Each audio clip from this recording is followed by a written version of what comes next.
કેમ છો બાલ દોસ્તો? આપણે આપણા તાસની શરૂઆત પ્રાર્થનાથી કરીશું, તો સૌ પ્રાર્થના માટે તૈયાર. પ્રાર્થનાના શબ્દો છે ગાયત્રી મંત્ર. ઓમ ભૂર્ભુવઃ સ્વઃ તત્સવિતુર્વરેણ્યમ ભર્ગો દેવસ્ય ધીમહિ ધિયો યો ન પ્રચોદયાત. ઓમ શાંતિ શાંતિ શાંતિ. તો વિદ્યાર્થી મિત્રો, પ્રાર્થના બાદ હવે આપણે આગળ આપણા તાસની શરૂઆત કરીએ. વિદ્યાર્થી મિત્રો, ધોરણ 9 ના વિજ્ઞાન વિષયના પ્રકરણ ગુરુત્વાકર્ષણ બળ ના પ્રથમ તાસમાં આપનું સ્વાગત છે. વિદ્યાર્થી મિત્રો, તમે 9મા ધોરણના વિજ્ઞાનમાં ફિઝિક્સ, કેમેસ્ટ્રી અને બાયોલોજીના જુદા જુદા પ્રકરણો છે એ ભણ્યા છો. ખાસ કરીને ફિઝિક્સના અને અગાઉના 2 પ્રકરણો જોઈ લઈએ, 8 અને 9. તો 8મું પ્રકરણ ગતિ, અને 8મા પ્રકરણમાં તમે ગતિ વિશે જોયું, અને 9મા પ્રકરણમાં તમે ગતિ માટે જવાબદાર બળ વિશે જોયું. અને 2 બાબત ઉપરથી તમને એક બાબત સ્પષ્ટ થઈ ગઈ કે ગતિ શું છે અને ગતિ માટે જવાબદાર બળ કઈ રીતે ગતિ ઉપર અસર કરે છે. એ બાબત વિષય ઉપર આપ સમજી ગયા છો. આ પાઠની અંદર આપણે બળ પાઠમાં જે તમે એક મુદ્દો જોયો હશે કે સંપર્ક બળ અને ક્ષેત્ર બળ. બળના જે પ્રકારો આવે, સંપર્ક બળ અને ક્ષેત્ર બળ. એમાં ક્ષેત્ર બળમાં વિદ્યુતીય બળ, ચુંબકીય બળ અને ગુરુત્વાકર્ષણ બળ, આના વિશે તમે જોયું. તો એમાંનું એક ક્ષેત્ર બળ એટલે ગુરુત્વાકર્ષણ બળ. એના વિશે આપણે આ તાસમાં આગળ જોવાના છીએ. વિદ્યાર્થી મિત્રો, ગુરુત્વાકર્ષણ બળ આવે એટલે હું અમુક ઉદાહરણો લખું છું કે ભાઈ મુક્ત પતન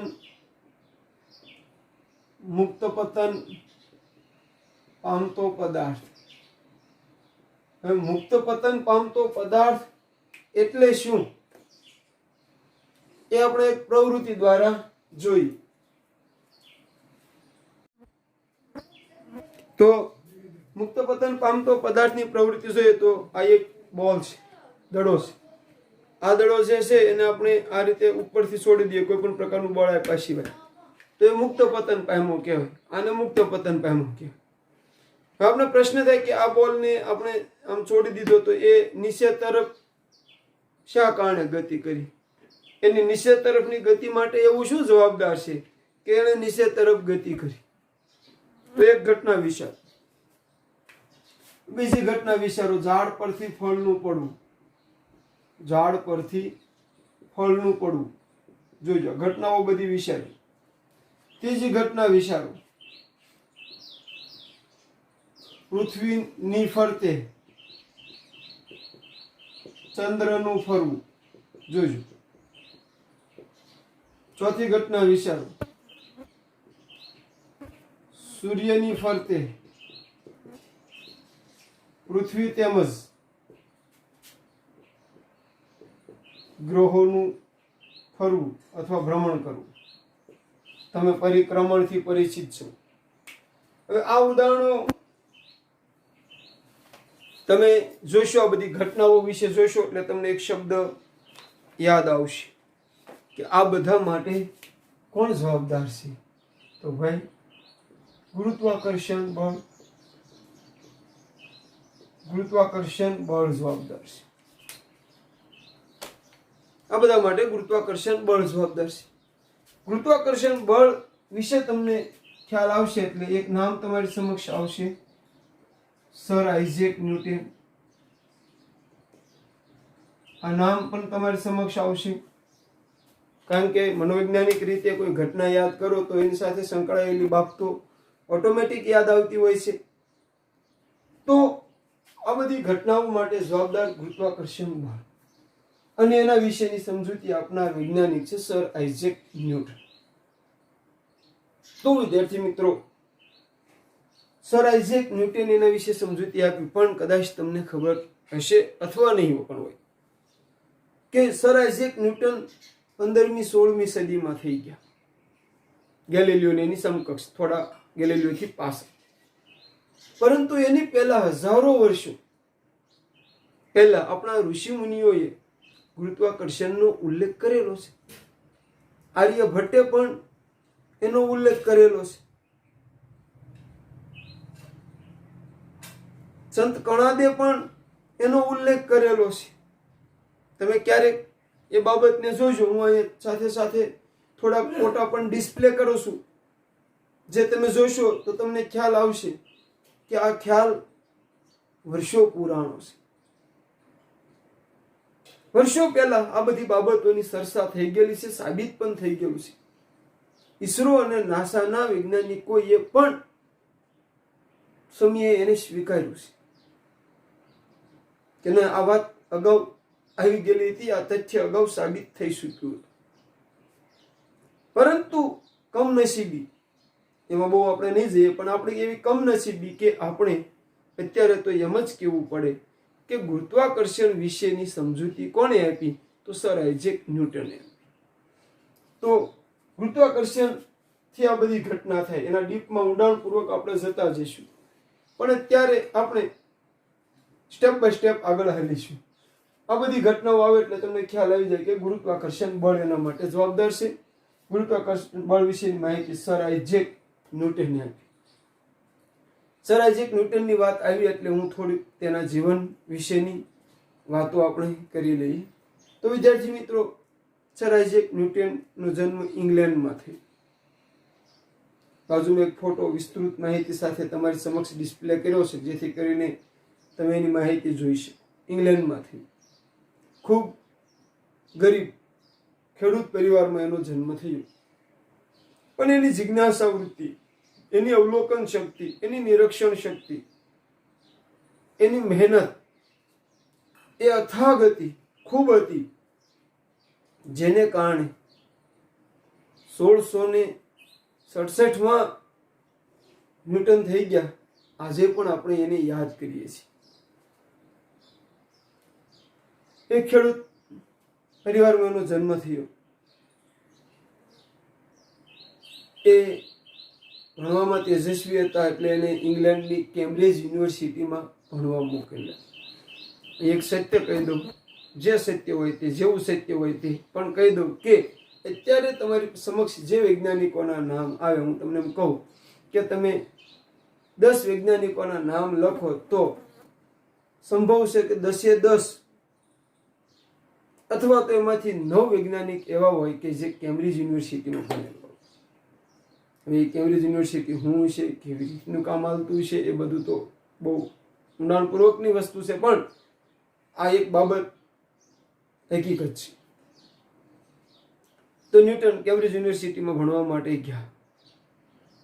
જેમ અત્યારે કોરોના મહામારી ચાલી રહી છે, એમ ત્યારે પણ એક ભયાનક રોગની મહામારી આવી, પ્લેગ રોગની મહામારી આવી. અને એ સમયમાં જેમ અત્યારે શાળા કોલેજો બંધ છે, એમ એ સમયમાં પણ શાળા કોલેજોમાંથી રજા દઈ દેવામાં આવી. આપણું પુસ્તક એમ કહે છે કે 1 વર્ષ સુધી શાળા કોલેજ બંધ રહી.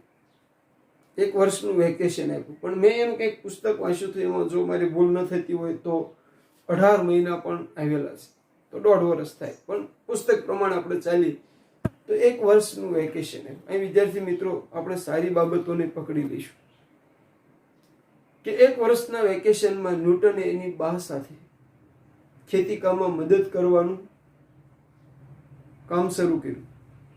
એટલું જ નહીં, ખેતી કામમાં મદદ તો કરવાની, પણ સાથે સાથે પોતાનું કોલેજ કાળમાં પોતાના અધ્યયનમાં જે કંઈ ભણવાનું હાલતું હતું એ પણ કરતું જાય. જે અધ્યયન કામ કરતા કરતા થઈ શકે એને એ રીતે કરવાનું. બાકીનું અધ્યયન વિશ્રામના ટાઈમમાં અથવા તો એનો સમય ગોઠવેલો એ ટાઈમમાં કરવાનો. તો આ રીતે ન્યૂટન છે એ પોતાના ખેતરમાં કામ કરીને થાક્યા એટલે આરામ કરવા માટે સફરજનના ઝાડ નીચે બેઠા.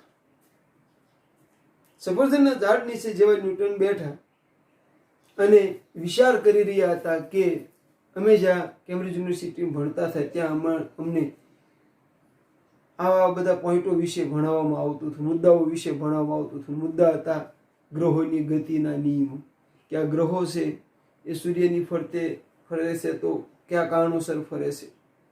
કેપ્લર ને કોપરનિક્સ ને આ બધા વૈજ્ઞાનિકોએ જે ગ્રહોની ગતિ વિશેના નિયમો આપ્યા, પણ એનું કારણ સ્પષ્ટ નહોતું થતું. અત્યારે પણ આપણે લખી નાખ્યું કે પૃથ્વીની ફરતે ચંદ્રનું ફરવું, સૂર્યની ફરતે પૃથ્વી તેમજ ગ્રહોનું ફરવું, પણ એવું શું કારણ છે કે એ ફરે છે? આના ઊંડા ચિંતનમાં તેઓ ડૂબી ગયેલા. સફળતા ત્યારે જ મળે છે કે જે પોઈન્ટ અથવા તો જે લક્ષ્ય સાથે આપણે આગળ વધવું છે એને આપણું જીવન બનાવી દેવું. ભલે 1 વર્ષનું વેકેશન હતું, છતાં એ અહીંયા એનું અધ્યયનનું કામ શરૂ હતું. વિચારતા હતા, વિચાર મગ્ન બની ગયા કે કઈ રીતે ફરતા હશે, એના કારણો મગજમાં લાવતા હતા. ત્યાં બરાબર એક ઘટના બની.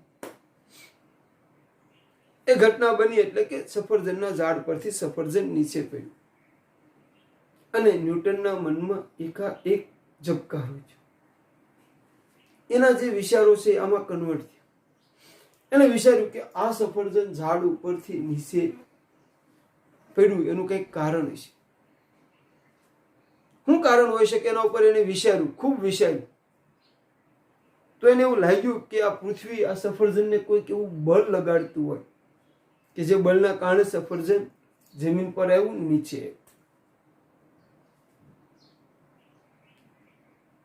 તો એને આ વિચારોને એને એની શોધ સાથે, એના અભ્યાસ સાથે જોડ્યા.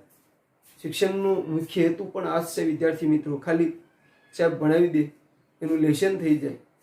આપણા માતા પિતાને સાહેબને એમ થઈ જાય કે બાળકે લેશન કરી નાખ્યું છે, ઓકે, એટલે સીમિત નથી થઈ શકતું. એ તૈયાર થવું જોઈએ. આગળનું સ્ટેપ એ આપણને તૈયાર હોવું જોઈએ. આપણને તૈયાર થઈ જવું જોઈએ. એટલે અટકતું નથી. એ 25% કામ થયું.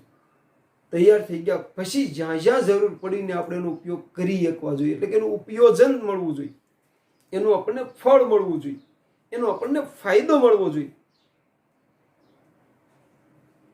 તો ન્યૂટને આ ઘટનાની એની સાથે અનુબંધિત કરી કે પૃથ્વીએ આ સફરજન પર બળ લગાડ્યું, જેના કારણે સફરજન પૃથ્વી પર પડ્યું. તો સૂર્ય એવું જ કંઈક બળ પૃથ્વી અને ગ્રહોને લગાડતા હશે જેથી પૃથ્વીને ગ્રહો એની ફરતા ફરતા હશે.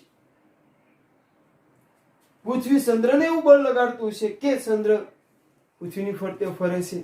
અવકાશી પદાર્થો જે કઈ આ રીતે ભ્રમણ કરે છે એ બધા જ માટે આવું બળ જવાબદાર હોવું જોઈએ. અને એ બળ એટલે ગુરુત્વાકર્ષણ બળ. એ બળ એટલે ગુરુત્વાકર્ષણ બળ.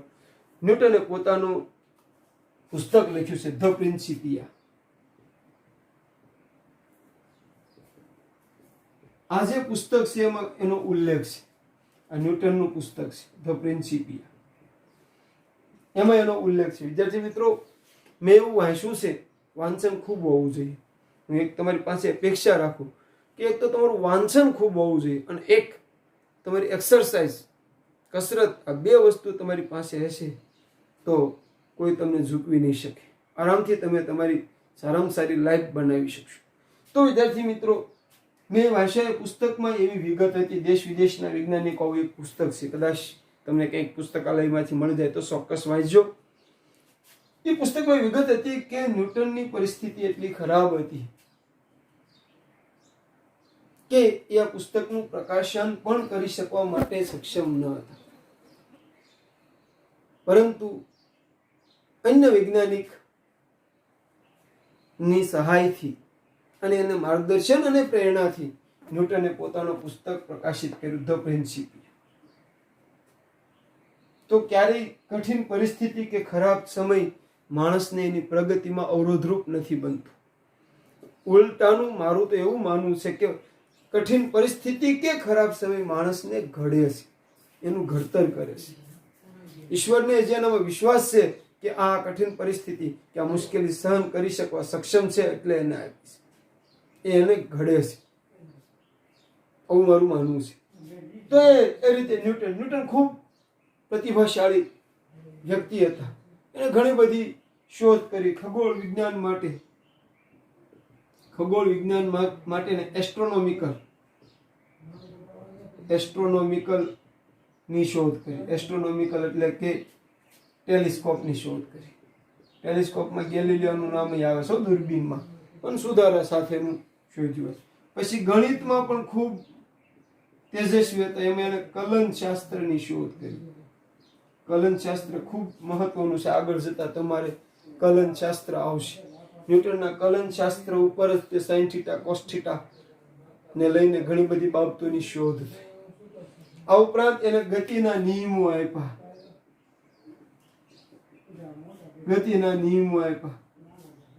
આવી ઘણી બધી શોધ ન્યૂટને કરી અને પછી એની શોધના બદલમાં માનદ પુરસ્કારો પણ મળ્યા, ખિતાબો પણ મળ્યા. પણ એક સામાન્ય પરિસ્થિતિમાંથી ન્યૂટને આ બાબત કરી. પણ આ બધામાં સૌથી વધારે ન્યૂટનનું નામ ફેમસ થયું હોય તો ગુરુત્વાકર્ષણ બળ, એ બાબતની એને શોધ કરી એના આધારથી. અને આ સાથે આપણે એ પણ નહીં ભૂલીએ કે ગુરુત્વાકર્ષણ બળની શોધ માટે એણે આપણી પ્રાચીન વેદો સંસ્કૃતિનો આશરો લીધો હશે એવું મારું ચોક્કસ માનવું છે. આગળ આ પાઠની અંદર આપણે શું શું ભણવાનું છે, તો આ પાઠની અંદર આપણે જે પોઈન્ટ ભણવાના છે એ નોંધું. પહેલો પોઈન્ટ ભણવાનો છે ગુરુત્વાકર્ષણ બળ વિશે.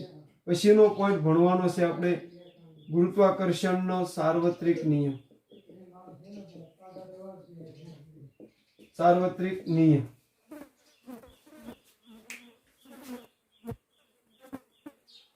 ભણવાનું છે. સાર્વત્રિક નિયમ વિશે આપણે જોઈશું આગળ. ત્યાર પછી આગળ આપણે જોઈશું કે વજન માટે ગુરુત્વાકર્ષણ બળ જવાબદાર છે. ત્યાર પછી આગળ આપણે જોઈશું તરતા પદાર્થો, જેને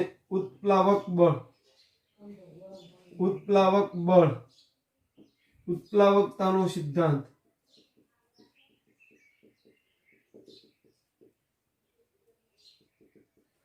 વગેરે બાબતો ઉપર આપણે આ પાઠની અંદર ચર્ચા કરવાની છે.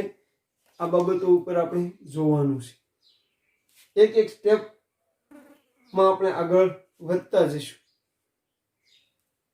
પહેલા એટલું જોઈ લો, પછી આપણે એમાં આગળ વધીએ.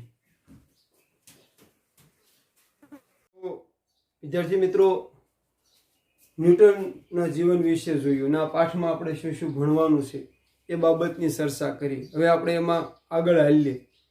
તો તમે જે આ ઘટનાઓ જોવો છો, બધી આ ઘટનાઓ માટે એક બળ જવાબદાર છે અને એના આધારે ગુરુત્વાકર્ષણની જો વ્યાખ્યા આપી હોય તો એમ આપી શકાય. જોજો, ગુરુત્વાકર્ષણ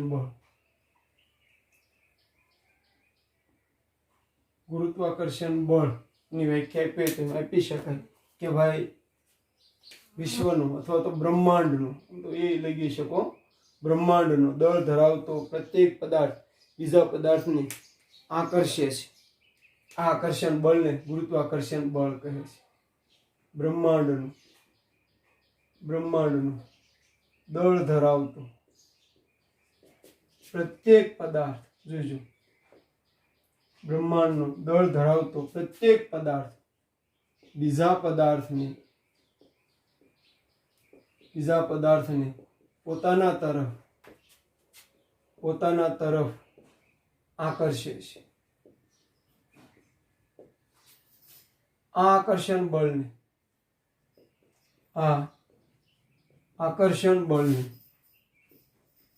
બળને ગુરુત્વાકર્ષણ બળ કહે છે.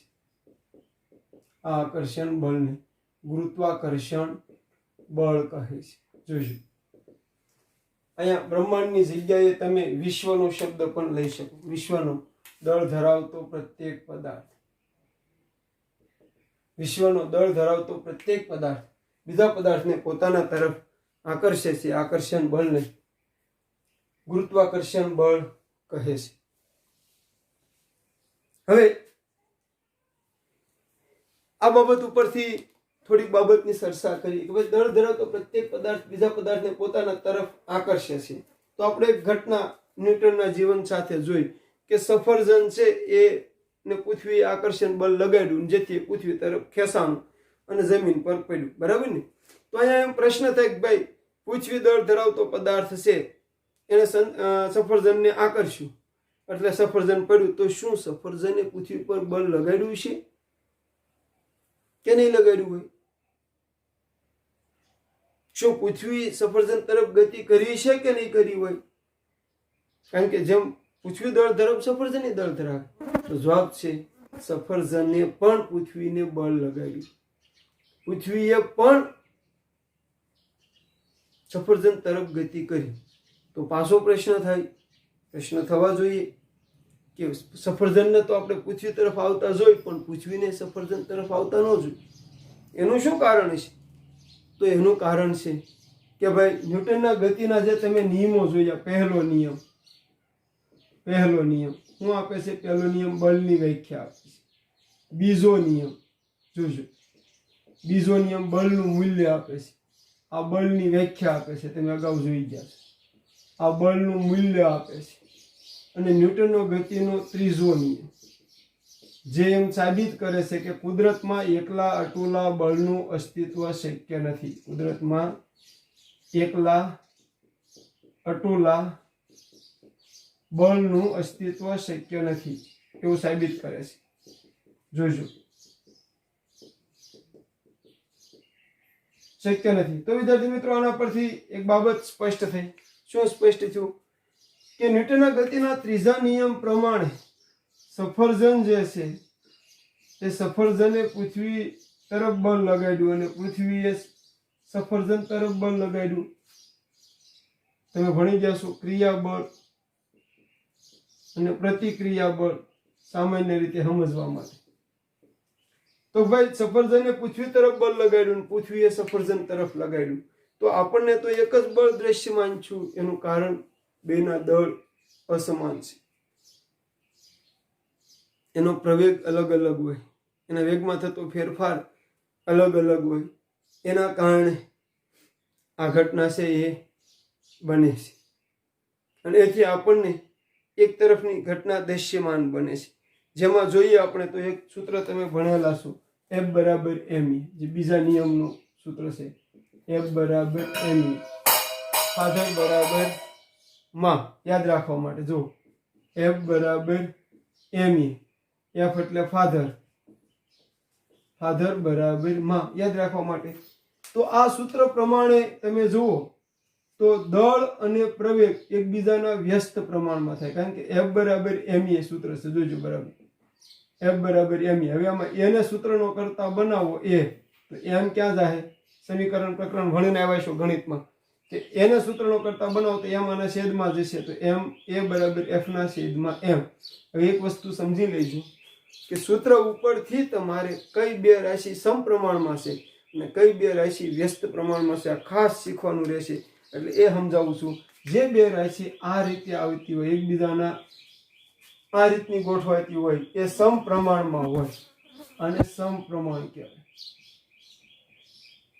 અને જે બે રાશિઓ આ રીતે આવતી હોય, છેદમાં હોય, તો એ વ્યસ્ત પ્રમાણમાં હોય. તો અહીંયા દળ અને દળની સંજ્ઞા m અને પ્રવેગ એ એકબીજાના વ્યસ્ત પ્રમાણમાં છે.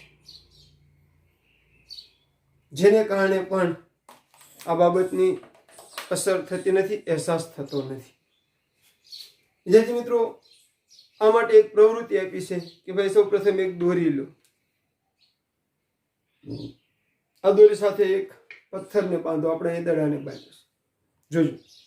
અને પછી એને ગોળ ગોળ ઘુમાવો. આ રીતે ગોળ ગોળ ઘુમાવો. જે તમે આગળ ગતિના પ્રકરણમાં આ રીતની એક પ્રવૃત્તિ ભણીને આવો, નિયમિત વર્તુળમય ગતિ. યાદ કરજો, રેખી ઝડપ, જેનું સૂત્ર આવ્યું હતું તમારે. અંતર એટલે પરિઘ 2πr છેદમાં સમય એટલે t. રેખી ઝડપનું સૂત્ર એવું છે, યાદ કરો. હવે રેખી ઝડપ બરાબર 2πr ના છેદમાં t. તો અહીંયા પણ સમજવાનું છે કે એક દોરીથી હવે આને તમે આ રીતે આમ ગોળ ગોળ ફેરવો છો. આ સ્થિતિને કોની સાથે વિચારવાની છે? આ સ્થિતિને ચંદ્ર પૃથ્વી ફરતો ફરે એની સાથે પણ વિચારી શકો, સૂર્ય ફરતે ગ્રહો પૃથ્વી ફરે એની સાથે પણ વિચારી શકો. હવે આ બોલ છે એને જો છોડી દેવામાં આવશે, માની લો કે અહીંયા પહોંચે છે, ત્યારે હું છોડી દઈશ તો આમ ગતિ નહીં થાય સીધી, પણ આમ થશે, સુરેખ ગતિ કરશે. આ બોલ અહીંયા પહોંચે ત્યારે છોડી દઈશ તો એની ગતિની દિશામાં સુરેખ ગતિ કરશે, સ્પર્શકની દિશામાં સુરેખ ગતિ કરે. તો આપણે પ્રશ્ન થાય કે સફરજન તો સુરેખ ગતિ કરીને નીચે પેલું ઝાડ પરથી આમ, પણ ચંદ્ર એવી સુરેખ ગતિ નથી કરતો, એ તો ગોળ ગોળ ફેર્યા જ કરે છે. પૃથ્વી સૂર્યની સામે આવી સુરેખ ગતિ નથી કરતી, એ પણ ગોળ ગોળ ફેર્યા કરે છે. તો એનું કારણ શું? તો તમે જોઈ શકશો કે જ્યારે આ રીતે કોઈ પદાર્થને તમે વર્તુળાકાર ઘુમાવો છો તો આ જે એનું બિંદુ છે એના તરફ એનું ખેંચાણ બળ લાગે છે. આ આપણા ખેંચાણ બળને કારણે દડો ફરે છે. તો આવું જ ખેંચાણ બળ પૃથ્વી ચંદ્ર પર લગાડે છે અને સૂર્ય પૃથ્વીને ગ્રહો પર લગાડે છે, જેને કારણે એ ફરે છે, નિયમિત વર્તુળની ગતિ શરૂ રાખે છે. અને અગાઉ ગેલિલીના નિયમો પણ અહીંયા તમને મદદરૂપ થાય છે. જડત્વનો નિયમ જે ન્યૂટનનો ગતિનો પહેલો નિયમ છે, ગેલિલિયાનો જડત્વનો નિયમ એ ન્યૂટનનો ગતિનો પહેલો નિયમ છે, એ પણ અહીંયા તમને મદદરૂપ થશે. આ બાબત પણ તમને મદદરૂપ થશે. તો આ બાબતથી ગુરુત્વાકર્ષણને લઈ, ગુરુત્વાકર્ષણ એટલે શું? તો વિશ્વનો દળ ધરાવતો પ્રત્યેક પદાર્થ બીજા પદાર્થને પોતાના તરફ આકર્ષે છે. બે પક્ષીય હામું આકર્ષણ બળ લાગતું હોય એવું વિચારજો. અત્યાર સુધી ઘણીવાર એવું પણ બન્યું છે કે નાના ધોરણમાં તમારી સમજણ માટે તમને એવું ભણાવવામાં આવ્યું હોય કે મોટો પદાર્થ નાના પદાર્થને આકર્ષે, જેમ કે પૃથ્વી સફરજનને આકર્ષે, સફરજન પડે.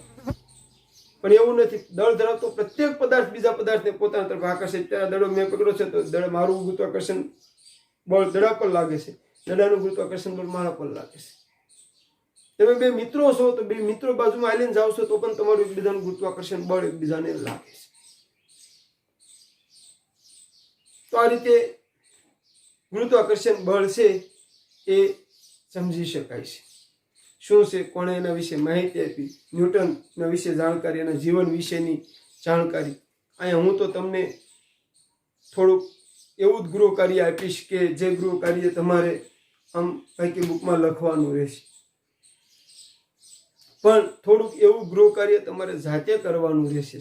જેમ સ્વાધ્યાય આવે એમ સ્વ ગૃહ કાર્ય જે તમારે જાતે કરવાનું રહેશે કે અમુક બાબતો જે વિશેષ જાણકારી માટેની હોય, સાહેબે આપ્યું હોય તો એની આપણે અલગ નોંધ કરીએ, થોડીક આપણે એવી મેળવીએ. દાખલા તરીકે ન્યૂટન વિશેની જાણકારી અત્યારે તો ફોનના માધ્યમથી મેળવી શકો છો, અને તમે કોઈ એવું પુસ્તક દેશ વિદેશના વૈજ્ઞાનિકોમાંથી પણ મેળવી શકો ને વાંચો તો ખ્યાલ આવે વધારે. અહીં આપી માહિતી કરતાં પણ વધારે ખ્યાલ આવે. થોડીક સૂચના વિદ્યાર્થી મિત્રો, કારણ કે 9મા ધોરણમાં મારો પહેલો તાસ છે, થોડીક મારી સિસ્ટમ વિશેની હું તમને વાત કરી દઉં કે જ્યારે આપણો વર્ગ શરૂ હોય ત્યારે તમારે લેક્ચર બુક મતલબ રફ બુક જેને તમે શબ્દ વાપરો છો એ લઈ અને પુસ્તક લઈને બેસવાનું રહેશે. અને એ રફ બુકમાં તમારે હું જે બોર્ડ વર્ક કરું એ રફ બુકમાં લખવાનું રહેશે. ધ્યાન રાખજો, ડાયરેક્ટ પાકી બુકમાં નહીં. મારા 4 સ્ટેપ છે. પહેલા વિડીયો એટેન્ડ કરો, એમાં રફ બુક લખવાની વાત આવી. ત્યાર પછી ગૃહ કાર્ય જે હું આપીશ તાસને અંતે અહીં લખી દઈશ, એ ગૃહ કાર્ય તમારે પાકી બુક અલગથી બનાવવાની જરૂર નથી. વિજ્ઞાનની જે હાલતી છે એમાં ને એમાં બનાવશો તો પણ હાલશે. પાકી બુકમાં લખવાનું રહેશે ગૃહ કાર્ય તમારે, અને એનું રીડિંગ કરીને તૈયારી કરવાની રહેશે. એમાં SW એવો શબ્દ લખીશ. તો તમારે નાના પ્રશ્નો જાતે બનાવવાના રહેશે. Self question, SQ, short question પણ કહી શકો ને સેલ્ફ ક્વેશ્ચન પણ કહી શકો છો. જાતે બનાવવાના રહેશે, એનો જવાબ પણ તમારે જાતે લખવાનો રહેશે. તો આ તાસમાં આપણે એટલી બાબત છે એને જોઈ. અહીંયા કેન્દ્રગામી બળને કારણે દડો છે ભ્રમણ કરે છે, એમ પૃથ્વી સૂર્યની ફરતે ફરે છે સૂર્યના ગુરુત્વાકર્ષણ બળને કારણે કેન્દ્રગામી બળ છે, ત્યાં સૂર્યનું ગુરુત્વાકર્ષણ બળ છે જેના કારણે ફરે છે. તો એટલી બાબત જોઈએ. આગળના તાસમાં આપણે આગળ જોઈશું. અત્યારે આપણે એટલું રાખીએ. તો વિદ્યાર્થી મિત્રો, તાસ 1નો ગૃહ કાર્યમાં ગુરુત્વાકર્ષણ બળ એટલે શું તેના 4 ઉદાહરણો જે લખવાનું છે. SLP લખવાનું છે, સેલ્ફ લર્નિંગ પ્રોસેસ. 5 એવા ટૂંકા પ્રશ્નો કે જે પોઈન્ટને આધારે તમે ખુદ બનાવેલા હોય, તમે જાતે બનાવેલા હોય, જેનાથી તમને આખો પોઈન્ટ સમજાઈ જતો હોય એ લખવાના રહેશે. વિશેષ કાર્યમાં ભારતીય ઋષિઓ દ્વારા અપાયેલ ગુરુત્વાકર્ષણ વિશે જાણો અને ન્યૂટન વિશે જાણો. એ લખવાનું નથી, 2 પ્રશ્નો એ જાણવાના છે, બાકીના લખવાના છે. તો એટલો આપણા આજના તાસમાં રહેશે. સારી રીતે સમજીને કામ કરો એવી આશા સાથે આ તાસ અહીંયા આપણે પૂર્ણ કરીએ છીએ.